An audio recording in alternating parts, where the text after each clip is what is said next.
Hey there, I'm Pety Hillman. I'm the author of the Killing Good series and an ex-tech exec who gave it all up to write. Now, I've talked about taking a leap, making a change, and doing what it is in your life that needs being done. But it does help when you know what's keeping you stuck. And for me, shame was a big one that kept me down for a long time, and I didn't even know it. And once I realized how that affected me, I was able to break free, or at least see a path forward to what I wanted when I realized that I wasn't broken. Shame isn't guilt. Guilt is different. It says you did something wrong. Shame says that you are something wrong. It'll systematically break you down into someone who's unlovable, unworthy, even though it's complete and utter bullshit. So every broken human in my books carries shame, not because they messed up, because they think their value expired the second that they did. So shame turns bad decisions into identity. It turns you into a noun instead of a verb. It makes you a fuck up instead of just someone who fucked up.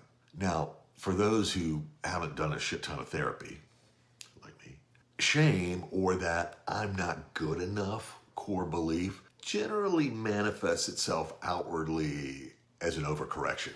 For me, my overcorrection is I was an arrogant, know-it-all pain in the ass. But inwardly, shame was kicking the living shit out of me. I didn't feel like I truly belonged in the room. I didn't feel like that I was worthy. Okay, so what does shame have to do with making a change? Shifting to a new job, ending a relationship, or choosing a completely different version of you that reflects what you want instead of what others want? Well, the short version is that one of shame's amazing properties is that it's a paralytic agent. Once you get that shit on you, it's really hard to scrub off. It becomes a part of your life and a part of your identity. When you're operating with shame running the show, you'll never really be able to fully appreciate your inner badass, much less identify it or let others in on your secret. You'll be way too busy kicking the shit out of yourself. I mean, hell, that's why I started my business in the first place. I stayed way too long and even past the expiration date on that career, even though I realized I wanted to move on and work on the inside of tech companies instead of on the outside. Was I good enough? Was it an option? Oh yeah, it was. I was just too committed to being stuck to letting shame run the show that I didn't know that I was good enough. It wasn't until I did the work to identify and fully realize what I was doing to myself that I was able to drop the shame. Realize that I was the verb instead of the noun. Someone who had fucked up instead of being a fuck up. That's when I was truly able to make the change and feel confident that whatever happened, good or bad, that I got this. So here was my quit litmus test. And if it sounds like you, then maybe it's time to dig in and start fixing some shit. So for me, shame made me feel small in certain groups. I could tell when I was operating from shame because I felt like I was overcompensating. My stories were a competition. Mine needed to be bigger, more grand, more worthy. And because of that, my conversations weren't authentic because I was actually covering up something, trying to continually keep up or one-up somebody. I'd pull back into relationships and business opportunities when I should have pushed forward.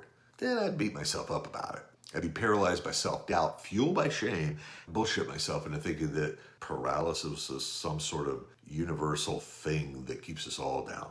I unknowingly let the noise and rumination in my head, fueled by that shame, drown out my natural intuition, drown out my own personal genius.